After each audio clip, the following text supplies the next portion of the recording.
Yes mukasi akantu olekedde kyatweseewo olwaleero tugenda kwolekera pulogulaamu weewuunyisa omwagalwa wawo oba surprise your loved one ng'ekutuusibwako n'abagereka w'omukwano opushifa nakawombe njagala weekaaji. Hello Africans living in the diaspora, the UK, USA, Canada, Europe or any country across the globe. You're doing more than 2 jobs, working long hours, holidays and weekends. Introducing to you a legit online business that is going to give you peace of mind, freedom, convenience while you still earn at the comfort of your home, workplace, anytime, anywhere.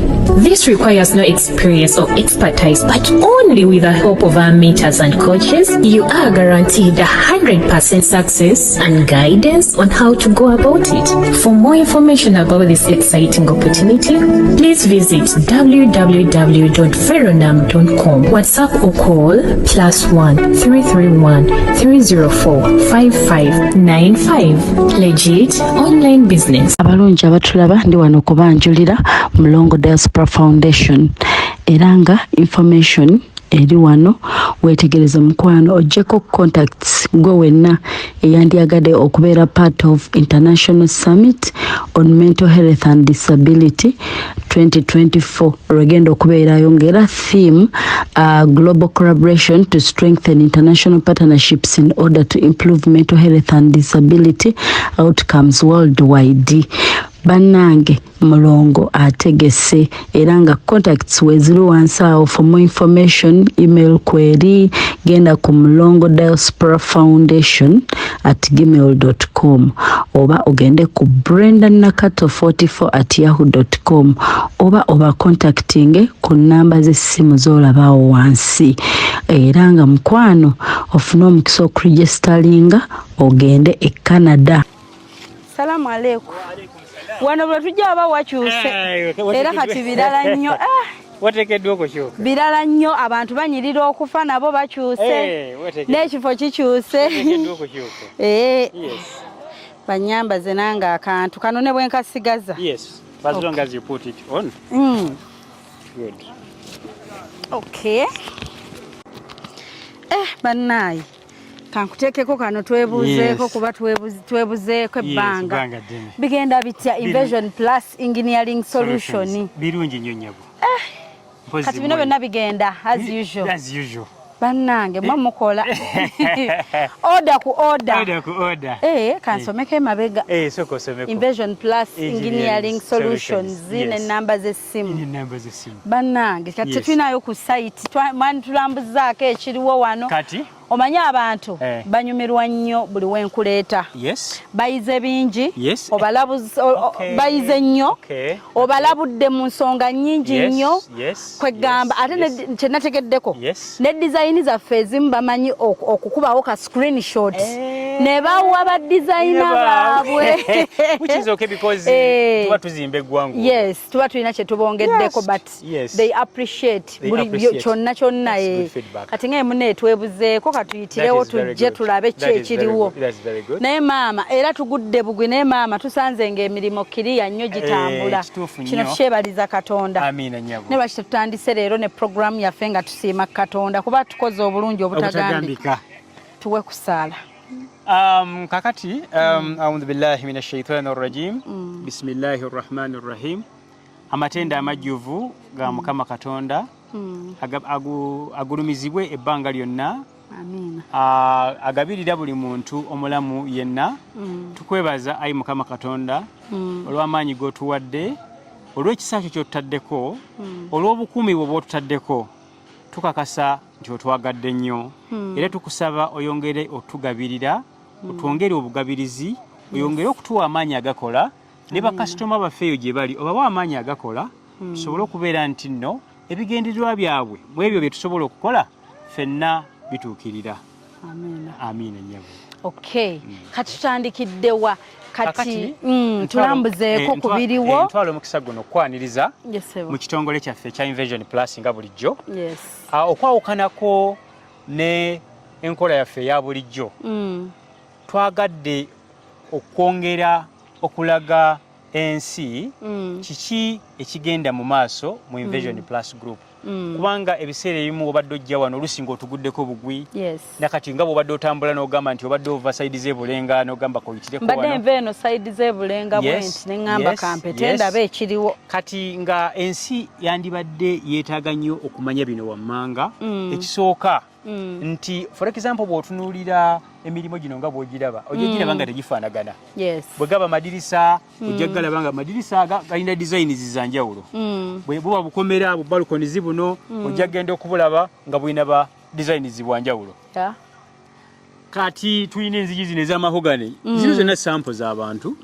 nga tulina n'endabirwamu oluusi bye tubadde tujja tutakoonako naye nga endabirwamu zizino endabirwamu kyogereko kati nga mu mbeera y'okubeera nti twongera okukola emirimu egigenda okubeera nti gitaasa eggwanga kubanga olina akantu koyogedde ate nga kakulu nnyo n'ogamba nti abantu bakutuukiridde mu inbox nga bakugamba nti basiima nnyo bye tukoze oluusi babisanze nga birina engeri gye bibazibuddemu amaaso fe ekigendererwa kyaffe kiba kimaze okutuukirira era awo twagala okwongera okuteeka amaanyi n'omulaka okwongera okulaga abantu ebinkola ey'enjawulo egenda mu maaso kuba kati nga bw'otusanze era nga bw'otulaba ebintu bino byonna by'osanzeewo by'okyalaba n'ebirala biri eri wansi biyitirivu mbirengera kabonero akalaga obwesigi abantu bwe balina mu Invention Class Group kubanga ekyewuunyisa ate nga kyekituufu nti bannannyini bintu bino byonna teri amanyi ne we tuwangaalira baodalingira ku ssimu ne bituukayo ku sayiti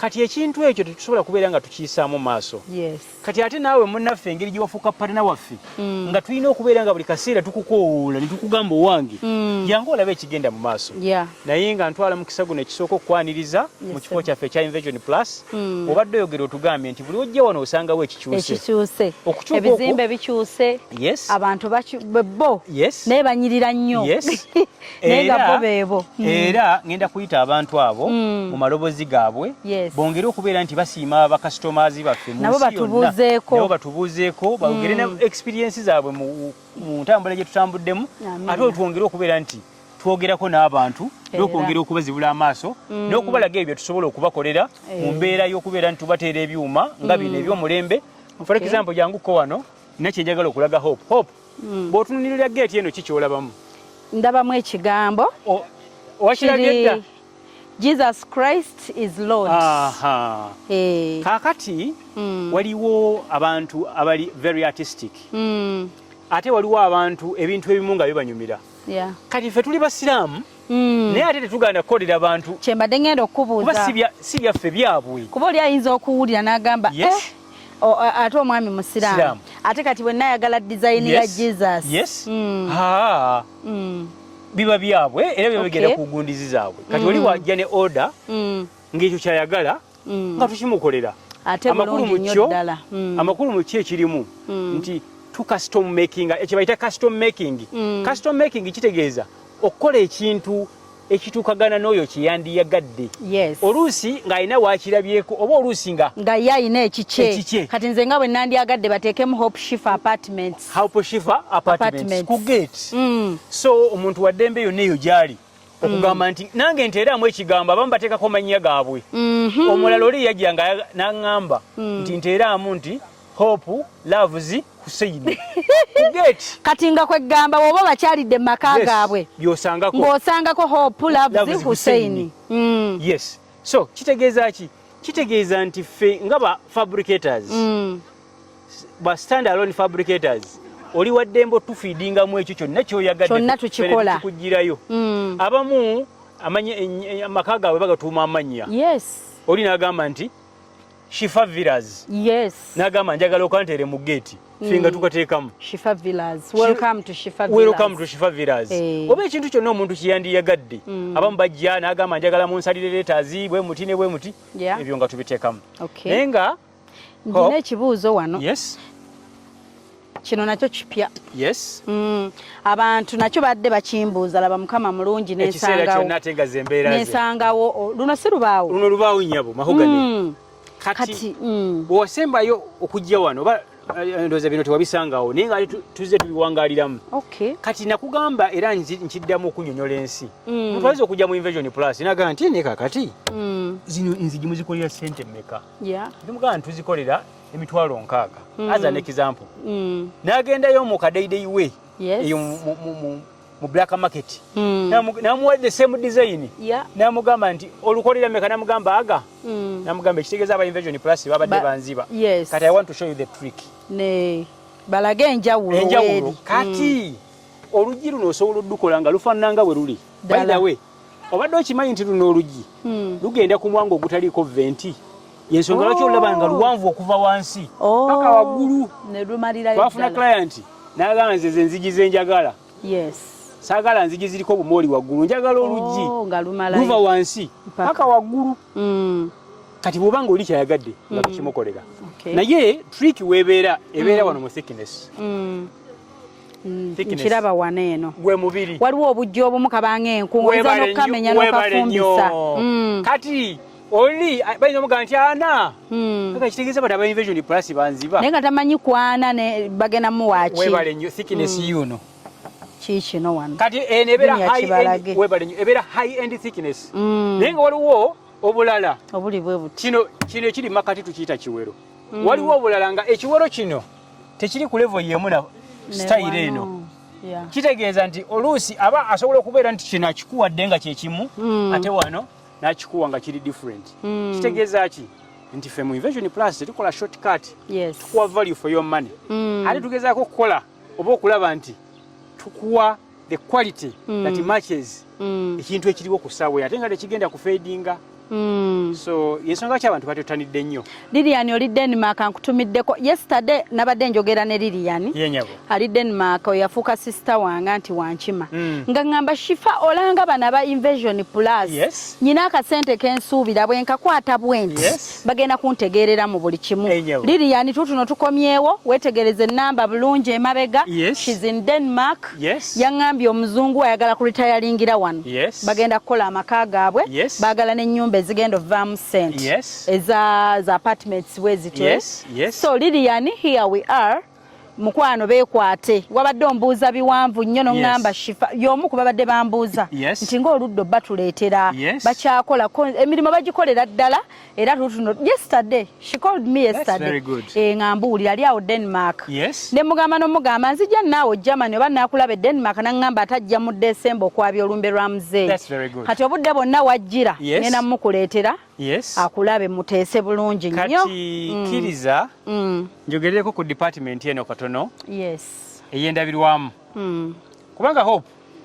bulijjo bwe tubadde twogera tombuuzangako kibuuzo ate kyembadde nsuubira nti ogenda kukimbuuza kuba kya mugaso nnyo nti bwe mumala okukola ebintu bino ne muzimbira abantu amayumba ne mubateeramu ebyuma ne mubaserekera amayumba ne mubateerako obukomero obulungi ng'obwo obadde okimanyi nti obwo bugenda Kamwenge district buneeno Kamwenge buno bwe Kamwenge buno ate buli bwe Kazo Ibanda Kiruhura webale nyubove Kiruhura Kaguta road bova wali ku Kiruhura bova wali Kiruhura ng'ogenda wali Ekazo buli emabega buli Ekazo wabiri buli emabega bwebugenda Ekazo kati ate eno design eno gyolaba yo egene mu Kampala wakati eno mu kibuga wakati era twebaza nnyo Archdiocese yatuwadde omulimu kati tusooka tukomewo ku ndabirwamu eno kati eno egenda kusalibwa egende muno bwe muti kati eno just sample oba yandibadde ng'ekizampo naye atulaba era atufollowinga tutwala omukisa guno okumutegeeza nti bw'omala okuteeka enzigi n'amadirisa mu nnyumba yo oli wadde mbo biteekamu design y'endabirwamu yonna gy'oyagadde era ne kano kakulu nnyo nti kiraya nti asobola okujja mu Invention Plus n'atugamba nti ne bantu mmwe ekyamazima endabirwamu njagala sente mmeka n'omugamba nti square meter tugenda gikuguza tugeze 15,000 n'agenda ku black market n'ababuuza nti yammeka n'amugamba 10,000 nga naye nga bokakwata oti kalinga kipapula era njagala otunulire geegi y'endabirwamu eno kakati bwe tuba nga tukola ku nnyumba for example this is a 5mm gauge waliwo abagamba nti bwe mbeera mu nnyumba munda njagala ng'omuntu bw'abeera ebweru kyemalenda okugamba bwe mbeera munda mulengera yetandaba nga bwatunulamu yeyeeraba kati nga bwendi wano neeraba ebyo ne byonna tugamba nti katuyitemu either mu one way option tuyite mu two way option tuyite mu clear okusinziira ku preference kati for example oyo eyaleeta ogwo omulimu okuva e Kamwenge yatuwa ekizimbe kibuwoze flat bwe yamala kituwana tugamba munteremu aluminium era wali mungi nnyo. Otumala okumuteremu aluminium n'agamba nti kakati mbadde nteesa nti mu mbeera y'okubeera nti munzigalira ekizimbe munteremu ne kye bayita endabirwamu ne tumubuuza nti what would be your preference n'atugamba nti njagala kiriya girasi kwe kubeera nti bwe mbeera muli mundaba ate nga nange mbalaba. N'agamba nti ebiseera ebimu ekimuleetesa okubeera nti alonze ekintu ekikanga ekyo kwe kubeera nti endabirwamu bagala eno ey'omunda asigala nga yeeraga ng'agiraba. So mbadde nteesa nti kampite ne kuba staff ab'enjawulo nabo babeereko ebigambo bye bagabuulira ensi. Sebo Engineer Sharif nja kusaba ne ttiimu yo mujje ensi ewulire ku maloboozi gammwe. Mbadde nsaba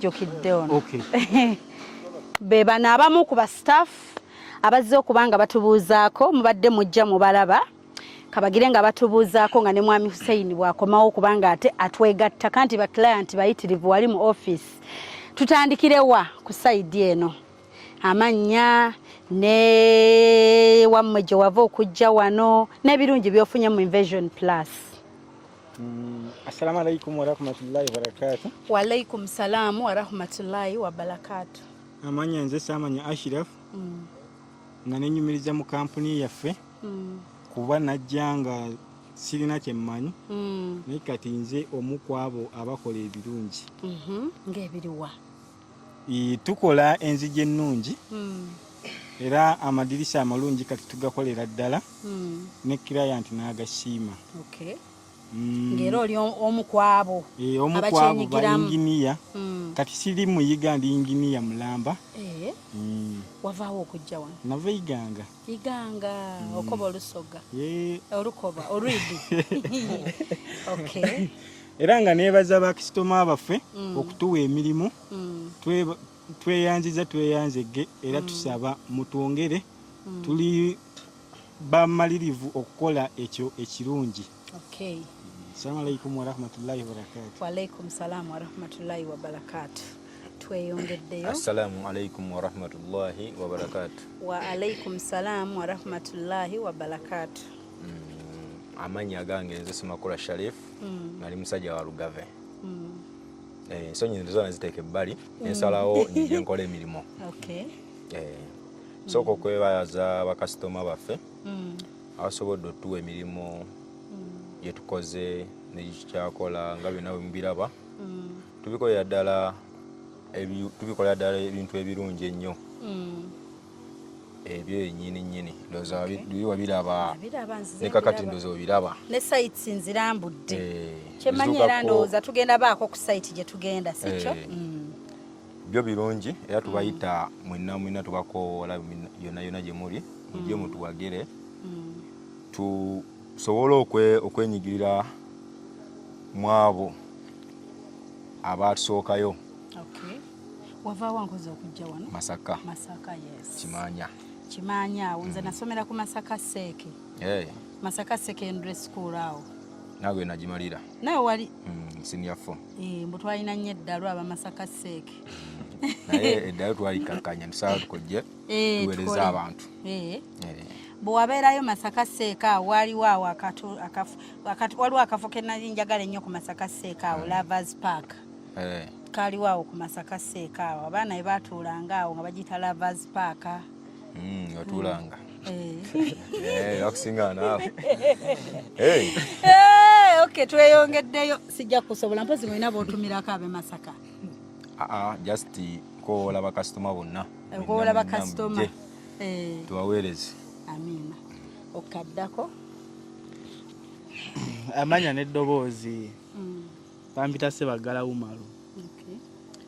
Nga kyensooka okwebaliza ddala nebaza bakasitoma batuwa emirimu bannaye bakola kyamaanyi kubanga singa tebadde tebatuwa mirimu gyabwe osanga tetwali badde wano naye tubeebaliza ddala emirimu gye batuwa nga nebaza n'omukulu Nsamba Hussein okutuwa omukisa okuba nga tukolerako mu kifo kye kino kuba ze najja sirina kyemanya naye ate kati byemanyi bingi So nga nsobola kuba nga tubikwase nga mbikwasaganya kuba kati ku level gye ntuuseko tusobola okukola buli kimu kyonna ekyetaagisa kasitoma kyonna kyaba ayagala.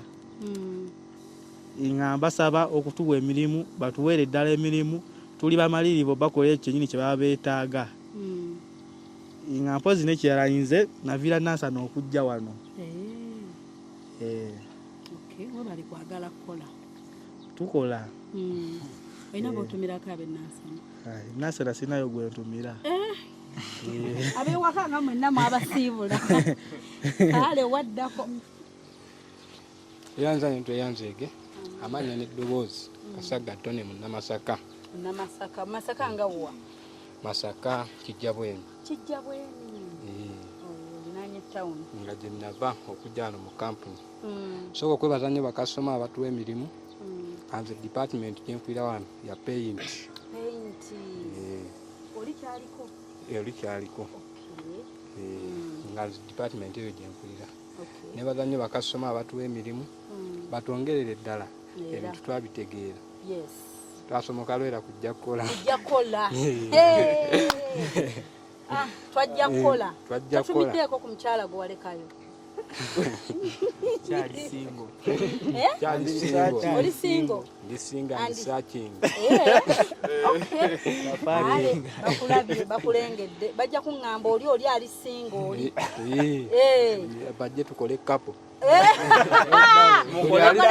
Tukole dabo buli ali singo ajje tukole bajje bakumukole ki? Tukole dabo. Couple dabo. Bofuna kyonna tekiri muvaamu dabo.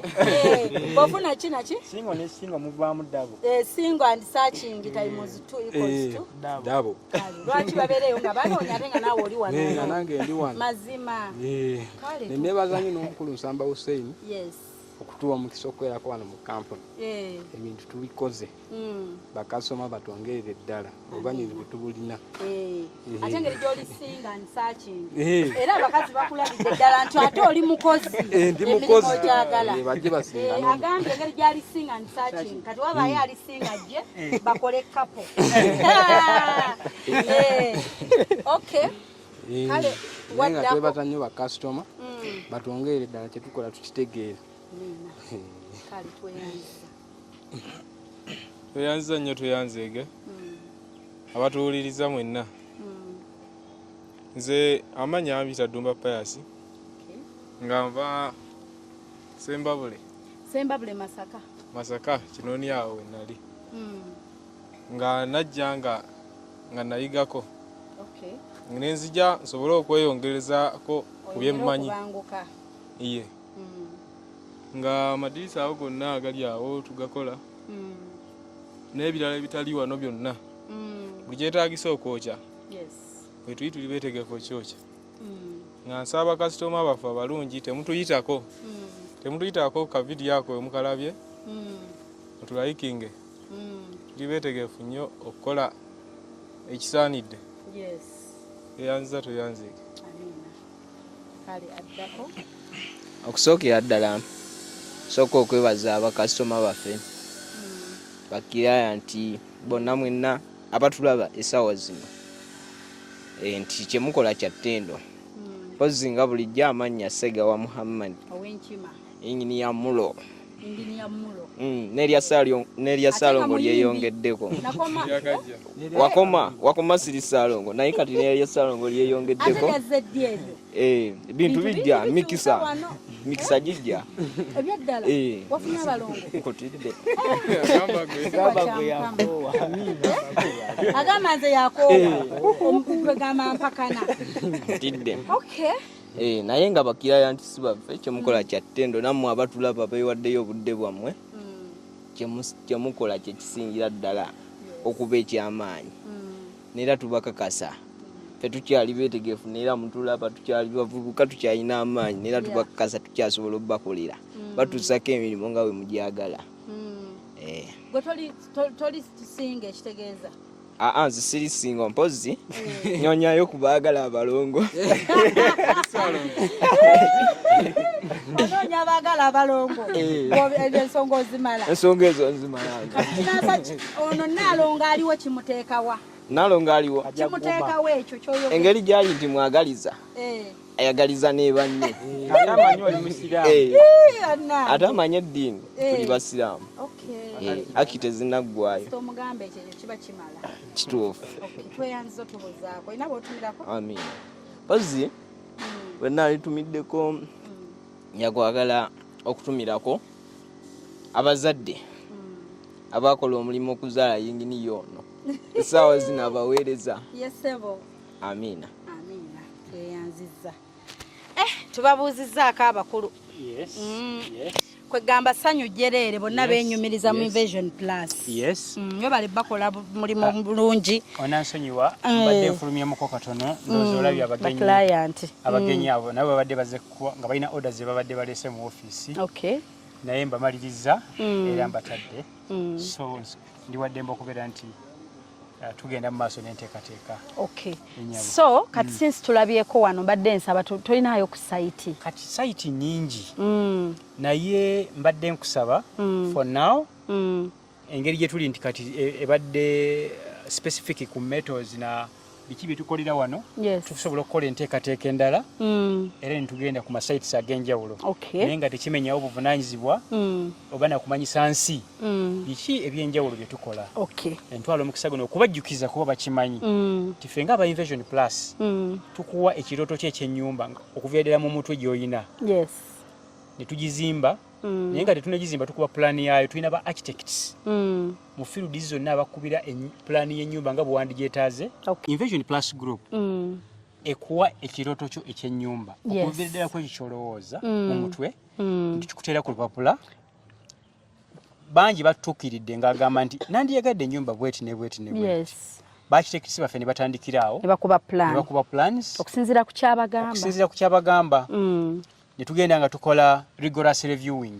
kino kyenjagala kino kyenkola kino kyenjagala kino kyetukoze okutuusa we twaguruyinga final plans ne zifuluma netuzitwala ku district yawulo era wenjogerera wano tulina plans eziri under process waliwo eziri ku Ssaabagwa Bamakindye waliwo eziri ensangi wano ku local government waliwo eziri ewakiso ku district waliwo neziri mu bifo ebyenjawulo wangambako ebuziga eyo nayo yonna Buziga Busaabala Munyonyo yonna tubadde tulina plans z'abantu otumala okuba plans ezo nga tuzitandika ku levels ez'enjawulo essaawa zino oli ku Invention Plus Group office kyekitebe kyaffe ekya office ekikulu otandikire we tusinziira okutalaaga ensi kati ebintu bino byenjogera byo bibeera mu bifo bya njawulo kitegeeza nti oyinza okujja n'osanga team for example osanze abantu 15 wano ku ground we are bigger than that abamu bali ku masaites g'abantu era as I speak now tulina sites mu bifo ebyenjawulo tulina eziri Ekamwenge district nkugambye bino gye biraga waliyo hotel tuli mu kugizimba hotel Nsamba Ekamwenge district tulina waliyo Ekazo district ku Kiruhura road nogenda Ekazo mu town ya Wenyinya bayitawo abalungi awo enzigi ezimu zino we ziraga n'obukomera buli era twasimyewo n'enzigi zino eza wansi underground walls from there tulina masaiti wane Nansana tulinawo ebizimbe bibiri yesterday mbadde nkugamba twafunye ekizimbe gitugenda okusereka n'okuteekamu ebyuma Nakalo Kembaale kitegeeza nti gwali eyo togamba nti ate abo bali nsangi singa babadde bali ate ndi Wembaale nedda we work across the country kati olaba omuntu asinziira America n'abakubira n'abagamba project jeri ne mugenda ne mugikola no kutegeeza nti omukyala yankubira ng'asinzidde California yangamba bannange njagala nnyo Hope mbadde ndi wano Hope yangamba mbadde nakola dda window shopping ku bantu abagenda okumpa metals naye nga bonna siri satisfied nanga nibwe natunudde ku services za mwinganda abamu we mbadde nnoonya era nangamba nti bwe mala okuva mu process y'okubeera nti nziika ba omwami wange yanfaako mmwe bengenda okubeera nti ntambula nammwe naye nga have already made a position about that n'atusindika ku site netukola measurements netwagreeing on prices we are now waiting on the times to start so omuntu yenna ali eyo era atulaba bino si byakwegezaamu bino si byamayiyirizo because for the times you've come here places omuntu wabanga bada following stories the backgrounds are the same kubanga tumaze ebbanga ddene tukyala wano tetukyusangako bifo nti era tetubasanze gindi leero gindi nedda. Secondly bino ebintu nga bw'obiraba bino byonna tosobola kukeera ku makya n'obikuŋŋaanya mu kifo nti kampite kamera person mbikuŋŋaanyirizaawo ate nga tusanze n'abakola. Waliwo akulira department ya langi oli anoonya anoonya of the trust abantu gye batutaddemu across the country. Era ntwala omukisa guno kutegeeza nti tewali kifo kya mu Uganda wano kyogenda kwogera nga siga nti okuŋŋaanyiza abakolawo mulo twamusangawo luli engineer mulo. He's the man. He's the man. There is no design yogenda okwogerako that he cannot craft. Umalu twamusangawo. He's now an expert. Oyo yajjanga tasobola nakwata torch. N'essaawa zino ne bwe mugamba nti imiriza okugulu okumu tasobola kugwa. Ye Umalu engineer. So mu bumpimpi nti tuyina expert teams at all stages of construction engagement. Ndi bwe tuba tumaze okugizimba okugiteekako framework. By the way tulina Nsamba buli district ewaffe. Manya abantu abasinga bateeka nnyo amaanyi awalala ate ne beerabira ewaffe. Ne nagenda ne ntuuza abantu b'ekitundu. Ne mbagamba bannange gone are the days. Bw'wabeera ng'osobola okungula emmwanyi nga nyingi naye ate ng'osula bubi. Not because you don't have the money but because you don't have the knowledge. Ne mbagamba ekiseera buli muntu ayongere okukyusa ku Hello, Africans living in the diaspora, the UK, USA, Canada, Europe, or any country across the globe. You're doing more than 2 jobs, working long hours, holidays and weekends. Introducing to you a legit online business that is going to give you peace of mind, freedom, convenience, while you still earn at the comfort of your home, workplace, anytime, anywhere. This requires no experience or expertise, but only with the help of our mentors and coaches, you are guaranteed 100% success and guidance on how to go about it. For more information about this exciting opportunity, please visit www.feronam.com. WhatsApp or call +1 331 304 5595. Legit online business. Abalungi abatulaba ndi wano kubanjulira Mulongo Diaspora Foundation. Eranga information eri wano wetegereza mukwano ojeko contacts go wenna eyandyagadde okubeera part of International Summit on Mental Health and Disability 2024 rwegenda okubeerayo ng'era theme global collaboration to strengthen international partnerships in order to improve mental health and disability outcomes worldwide. Bannange Mulongo ategese era nga contacts weziri wansawo. For more information email query genda ku Mulongo Diaspora Foundation @gmail.com oba ogende ku brendanakato44@yahoo.com oba contacting ku namba z'essimu z'olabaawo wansi. Era nga mukwano ofuna omukisa okuregisteringa ogende e Canada. Yandisa obusobozi bw'alina. Era nasookera ku famire yange yennyini. Ntuuza abantu ba famire ne bakkiriza. As I speak now, ennyumba gye tuli mu kusetinga ku kyalo egenda kubeera nga nnyumba etuukagana n'omulembe oguli w'essaawa zino. Naye nga the initiative etandikidde mu Invention Plus Group. So bottom line nti nga company tugezaako nnyo okulaba nti tukola ebintu ebitukagana no needs oba obwetaavu bw'aba clients ate nga tweyambisa process eyo okukyusa obulamu bwaffe n'obulamu bwa community. Kuba kati ffe nga bw'otulaba wano ate tulina ba service providers bangi be tukolagana nabo. Tulina aba hardwares abatuwa ebyuma bino byolaba, tulina ba suppliers, tulina abatuwa endabirwamu, tulina abatuwa emiti, abatuwa langi, abakola transportations. Ku nguudo zonna ezifuluma Kampala tulinako ba drivers. Tulina abagenda ku Mbale Road, tulina abagenda ku Kiboga Hoima Road, tulina abagenda ku Mityana Road, tulina abagenda ku Mbale Road, among other roads. Nti abantu abo bonna tu interlinkinga nabo mu modo ne network of transportation. Mu mbeera eyo ogenda okulaba nga society tulina contribution nene gye tugikozeeko okukyusa obulamu bw'abantu. Abaana bwe babadde boogera buli muntu ayogedde. Kiki yali amanyi mu ntandikwa? Wawaasuubira okubeera enkya na luli. Kati mu mbeera eyo tusabira abantu basekinnoomu abatulaba abatufollowinga abatugoberera baleme kubeera nti balayikinga bulayikinzi but recommending. And by the way, did you know that we have a model primary school here. But because in the event that we wanted to make a contribution to the transformation of society, twalowooza nti omuntu ebiseera ebisinga ebintu byayagala okubeera abitandika akyali muto. Akala ne kagamba nti nze njagala kukula nga ndi model. Kati we are running a model primary school. Already basoma naye bali mu environment eri exposed. Twagala bakule omwana wano by ne bwagamba akomye mpise that sentence zibula kubeera poor person tasobola atandikira awo nyine ng'achapa akola. So we are running a model primary school from nursery to primary 7 and we've had candidates Invention plus junior school who have started senior 4 sorry primary 7 here and they have excelled very well.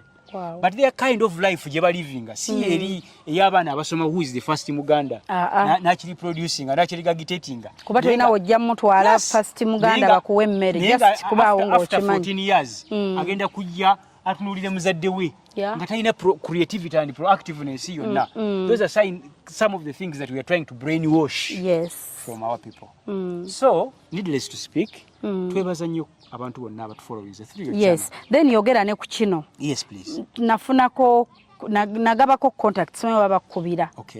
Kati bo abalina abaana batayaaya ku byala bagalo yiga ebintu bino nga ye tatandise na primary wano ku Invention naye ng'ali wano ayagala kuyiga bino bano bye bakola nga ze bukulu. There is a lady who contacted me from Sweden. Yantuukirira n'aŋŋamba nti alina omwana. Omwana oyo yandimwagaliza okubeera nti akola emirimu gino egiri hands on.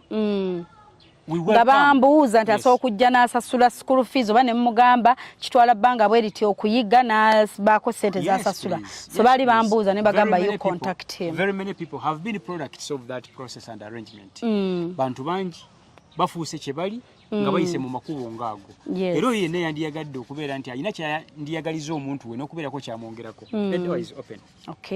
Naye nga wano muli package nnene like muli so productive ebiva wano bingi nnyo bya mugaso. Actually omwami oyo gw'olabye ngenda naye aŋŋambye nti oh my god ebbanga lyemmaze nga mpita wano mmaze kubuuza bantu basobola kunkolera service gye njagala ne bansindika ewammwe naye mbadde simanyi nti waliyo ebiri bize nga byensanze wano. Kuba nti temutadde ku kkubo kudimirizaawo. Whenever you are doing the right thing teweetaaga kujjukira kye wakoze because it is the right thing it always has one face.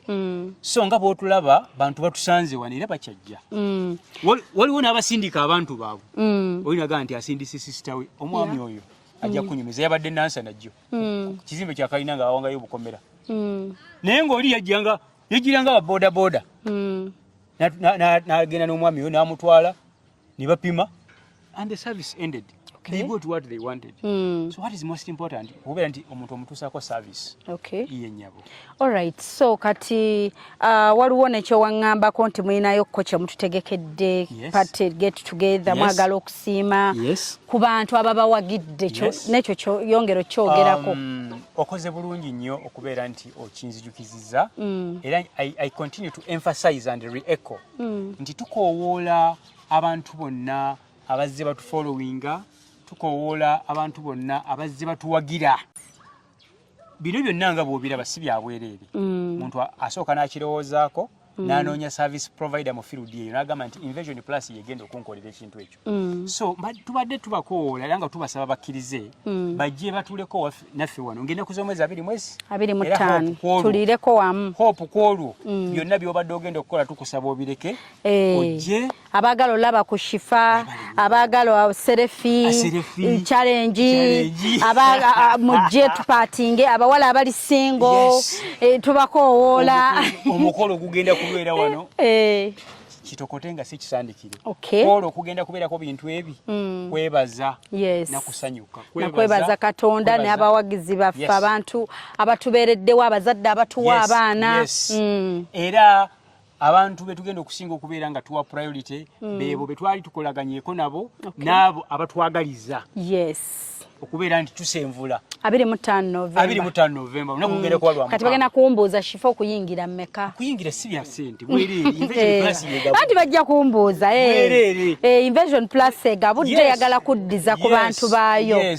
era as I speak now tandise okwogereza abayimbi abamanya mu Kampala bajji bayimbe Invention Plus egenda kuteeka toyimbe weed bayimbire ku bawagizi baffe naffe tulizeeko eri abantu yes please so bannange kye bayita omuntu asiima tabatekinga for granted naye ayagala ate abaddize omanyi omuntu osobola omuwagira nga buli budde yeefuula muneesifuna byagaana emirimu gyabula ffe tuli ekyo twagala tuzzeemu amaanyi abatuwagira nti bannaye mutusupportinze tetunatuuka nnyo gye tulaga naye we are better than we are before so tubasiima mwebale nnyo nze njagala nnyo ekifo ekirina ekigattako nsanyukira okuwulira nti ono yava yiganga ali naffe wano oli yava waso omuntu akuŋŋaanya okitegeera so abantu bangi batudde wano tomanyi ono yandibaddewo oli yandibaddewo naye obakuŋŋaanyiza wamu ate nabo ne babanga kye bajjeewo kigenda ate ne kiyamba abantu baabwe abalala kati laba Ssaalongo yandyagadde abalongo nga tannamanya kyabaliisa naye olw'okuba amanyi nti akawogo gye kali inginiya Mukaabya leka yakatuuka atubuuzeeko ese mulaberemu katubuuzeeko ebitakuli obulirayo mpulirayo bayitayo lwamabala tusanyuse okubalaba kale ssebo oba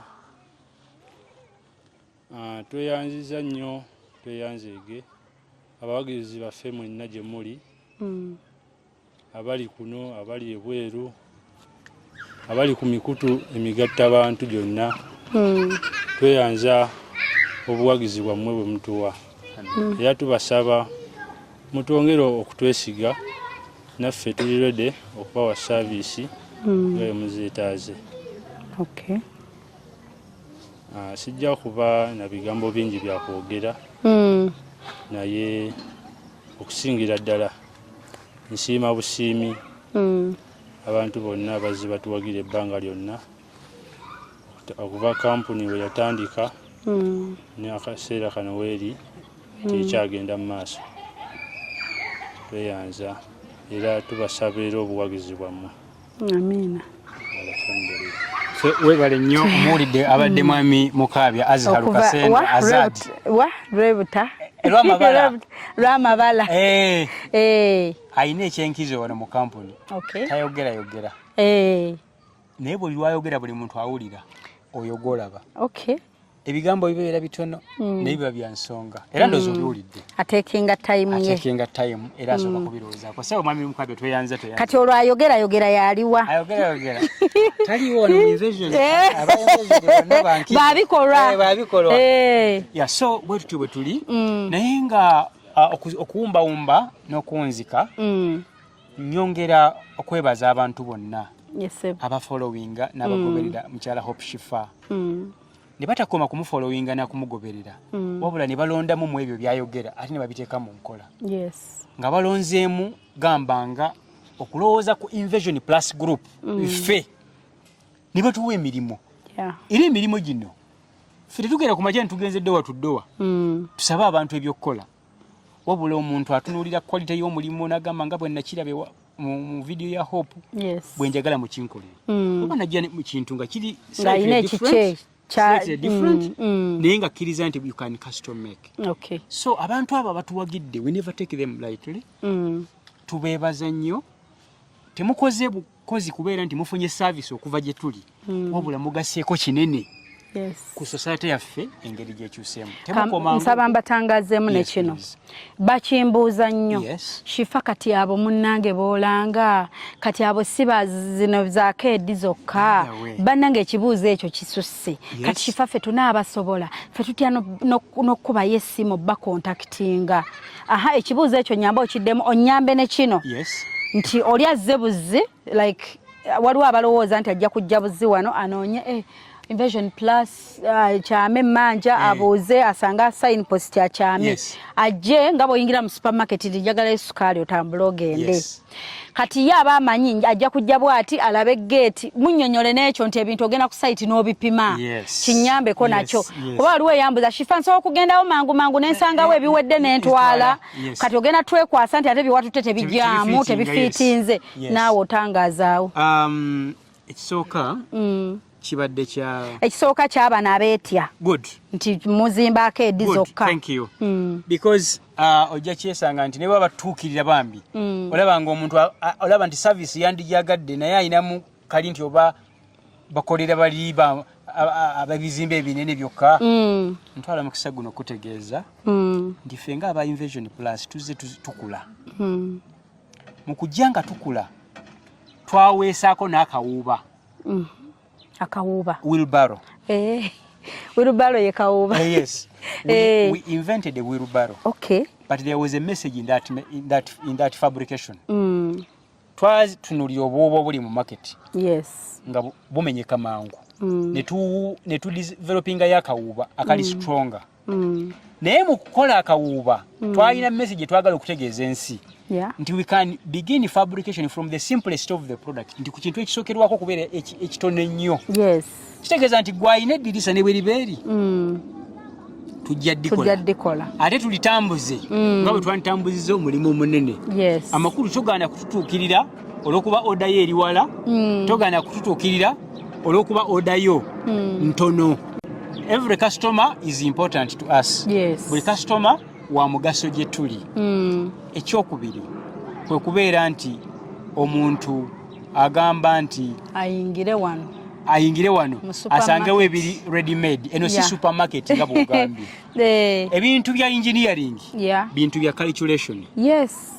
Ebintu bya engineering works bintu bya measurement. Ebintu bya engineering works bintu bya gauges. Bya kupima bya kubalirira. So tokeera bukezi ku makya yogamba nti ogenda kujja wano osangewo amadirisa agenkanirira ddala oba gate eyenkanira ddala n'egyoyinewo ate nga jjukira even a very slight change in the measurement has an impact. Ne bw'osulamu ka inchi kamu ajamaliza tudinisa ate nga balina kumenya ate nnyumba bagaziye. So process egamba nti tusooka ne tumanya site eri luddawa ne tumanya ebipimo bwe tumala okumanya ebipimo ne tutandika okukola enkanankana n'ebipimo ebiri ku site. Hope I have answered and clarified on that. Yes, please. Okizzeemu bulungi. Bannanga badde bambuuza ekibuuzo ekyo otutwala ku site ne tupima bulungi ne tuteesa ku design gye wandyagadde sinaki ne tukulaga ku bifaananyi bye tuyina n'okyuzinga oba bw'oba oyina design eyiyo n'ogitulaga tusobola n'ogyongeramu. Simba wakati. There is one engineer. She called me from one of the big offices in Kampala. Nangamba, send me some of the samples for the windows and doors that you make. Nemusindikira products. Nangamba, send me the best 3 that you have. I want the world to know how innovative and creative Invention Plus can be. Ngamusindikira design is satu. Kati ngamba namusindikira designs mukaga ngamba nonzeemu ebifaananyi bisatu naye njagala okombininga ebifaananyi bisatu gyemu design emu nenga because design zino esatu wazikolako ewalala kati ayagala ogende ng'opiikinga wano ogende ng'olonda mu design eno onkoleremu ekyo. We did that. I have it here just as a sample. Kakati let me just show it to you just briefly for your information. Nti bwe twakikoze ne feedback ne comment gye yayogedde this is what she had to speak bwe twagimusindikidde yagambye this is exactly what I wanted. So bottom line ekirimu nti Invention Plus is not an ordinary fabrication industry.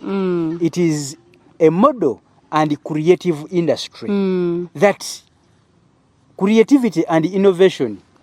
This is the window schedule. Let me first show you.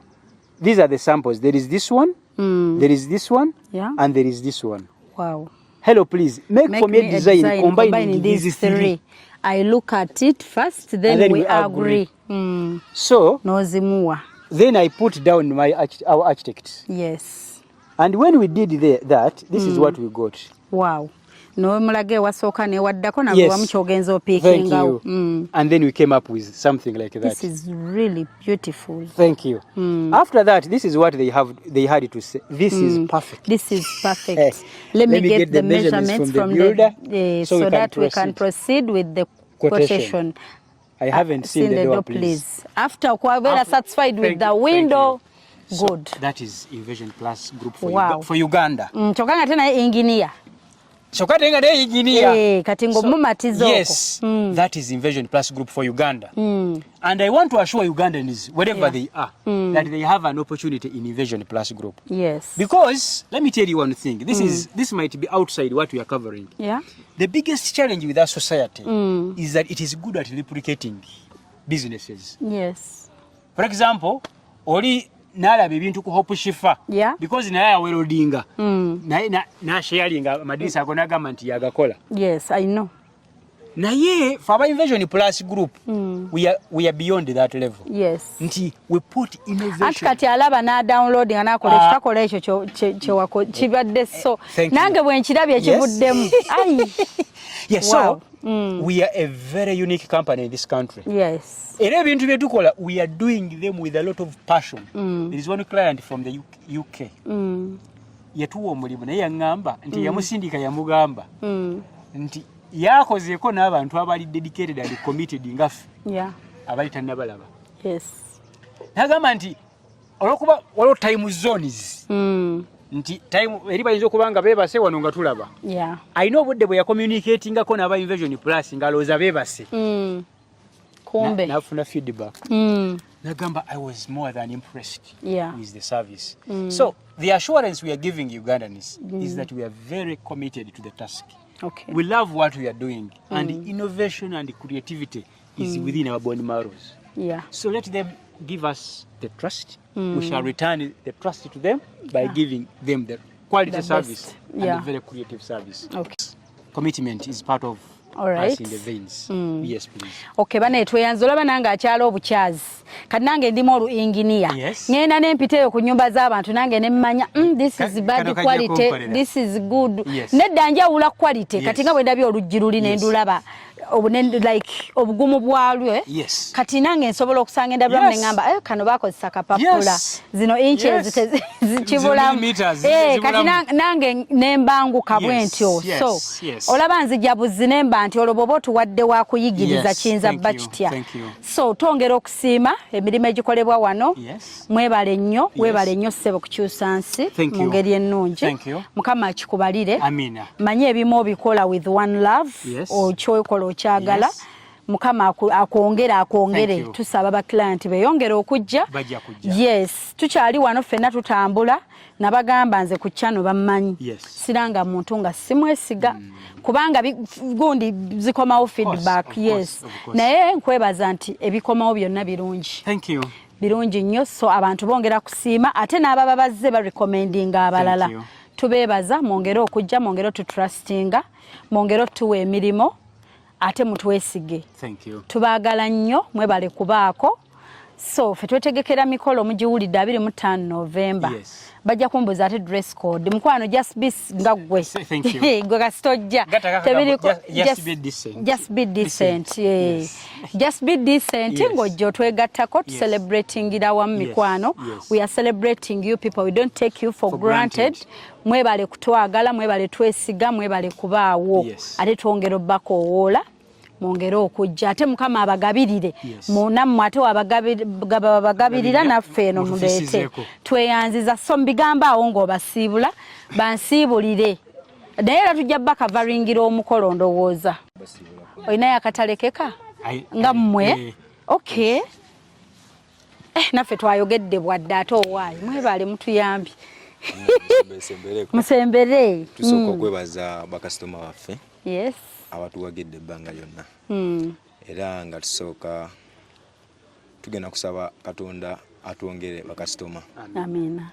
omuganda agamba tafukamira omusajja tafukamira naye oba ogenda osaba katonda ofukamira kale saa tufukamireko أعوذ بالله من الشيطان الرجيم بسم الله الرحمن الرحيم الحمد لله رب العالمين الرحمن الرحيم مالك يوم الدين إياك نعبد وإياك نستعين اهدنا الصراط المستقيم صراط الذين أنعمت عليهم غير المغضوب عليهم ولا الضالين آمين بسم الله الرحمن الرحيم قل أعوذ برب الناس إله الناس من شر الوسواس الخناس الذي يوسوس في صدور الناس إلا من الجنة والناس الحمد لله رب العالمين. tweyanziza ate waliwo okusiibula okusinga oyo tekuliiwo naye nga bane tweyanziza till next time we love you obadde wanisa omukono okay tubaagala nnyo bambi tweyanziza yongera basomera ku contacts nga tusiibula enamba zaffe 0702 07 85 98 yes oba 0392 17 51 87 MTN. Yes. Nyongera okugumya abantu abatulaba era abatugoberera nti bino ebintu bya ddala era bw'oba oyagala okakasa nti bya ddala akole bino wammanga. One, agende bugenzi mu YouTube ateekemu Invention Plus Group ajja kulaba videos ez'enjawulo ate nga ziri consistent ate nga ne messages ezicommunicating nga ze zimu. Nze omu kuba managers b'ekitongole kino. I also own and possess a very good name and a track record to protect. My names are Hussein Kisiki Nsamba. Hussein Kisiki Nsamba. Someone who can merely put those names in Google. Yes. Na Googlinga. Ngaka sataina information jagenda kusangayo etagenda kumwewunyisa. Hope. Nakyo sigamba nga kyenandiyagedde ogamba ensi. Bino ebintu bye tukola mu Uganda. Tubikola nga tetulina support naye ate Mukama n'atusaasira ne bifuuka ebyokulabirako. Ekyokulabirako essomero lino lyawukanako n'amasomero gonna agali mu Uganda nti lyo lisomesa mindset change with example nti omwana asomedde ku Buddo Junior asobola okubeera nga afunye aggregate sinya naye nga alina component gy'alakinga eya innovation and creativity. Wano agisangawo Invention Plus Group. Secondly, nti tufunye exposures ez'enjawulo ne tulaba societies zikyuka zitya. Tubaddeko Bungereza, tubaddeko Norway, tubaddeko Malaysia n'ebitundu ebirala. Naye ensi tesobola kukula nga abantu baayo tebagikuzizza. As I speak now, I've told you that we've been here for the past 12 years. But this was a forest. Kino kyali kyalo kinga kyalo miti myerere. Emirimu gino abantu bano boolaba bano gye bakoze yeje kifudde ate nga kikyakyuka. Naye nga ali yatulaba era atugoberera nti ayinza okulowooza nti bwagula eddirisa oba oluggi nti kikomyawo. Naye the network and the chain, the supply chain of the window or the door involves so many people that at the end of the day society is not going to remain the same. And therefore, as we continue to serve, we continue to plead and request about following to give us the trust so that we become the agents of a better society that we need. Twabagamba mu ntandikwa nti one of the challenges eri mu industry ya fabrication is the uncouth and lack of trust. Nti someone might think that fabricators are all the same. It doesn't happen in Invention Plus. Ebintu bino byonna byolaba bona gye nkyato gyabisangawo. Naye ate era tebyaliwo 1 week ewedde. What is the message or the moral of the story? Orders keep on coming. And they are served and delivered on time. Period. So we continue to thank the public for their trust in Invention Plus Group, and you continue to request them to come again and again. We thank them. All right, thank you so much.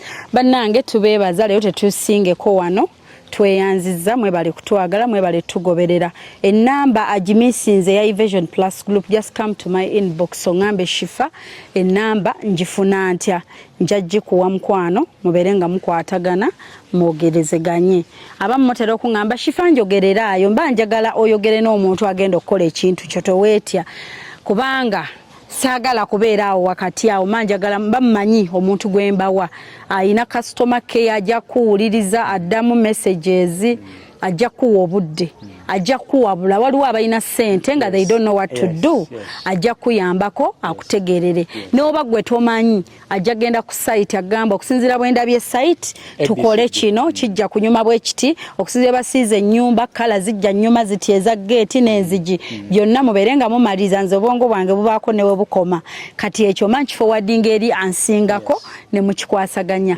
tubaagala nnyo till next time bacyakomerawo ddala tujja kuba tubaleetera tetwagala mutomere kuba abasiimye n'abeebazza ne betwawonya okutomera n'abamu abaakolagana n'omwami ono nga bye baali babakolera tebiggwa mwaka ku mwaka ne babibalekera ne bagaa katunoonye ssente bupya tukole ebipya ate ne bajja eno saavisi emu ne bagifuna mu ddakiika even beta nga nnungi be bangi so tubaagala nnyo bye bye oli mukulaba Shifah Nakawombe tusinkane nate. Hello, Africans living in the diaspora, the UK, USA, Canada, Europe, or any country across the globe. You're doing more than 2 jobs, working long hours, holidays and weekends. Introducing to you a legit online business that is going to give you peace of mind, freedom, convenience, while you still earn at the comfort of your home, workplace, anytime, anywhere.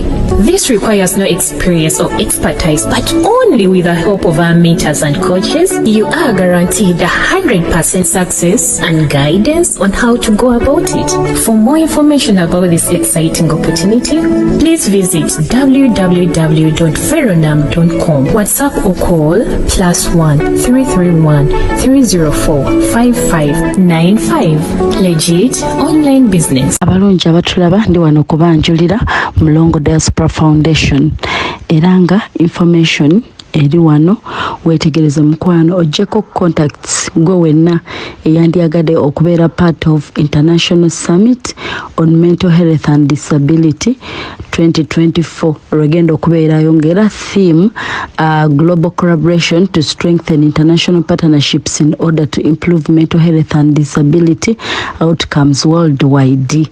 Bannange Mulongo ategese era nga contacts weziri wansi awo. For more information email query genda ku Mulongo Diaspora Foundation @gmail.com oba ogende ku brendanakato44@yahoo.com oba contacting ku namba z'essimu z'olabaawo wansi.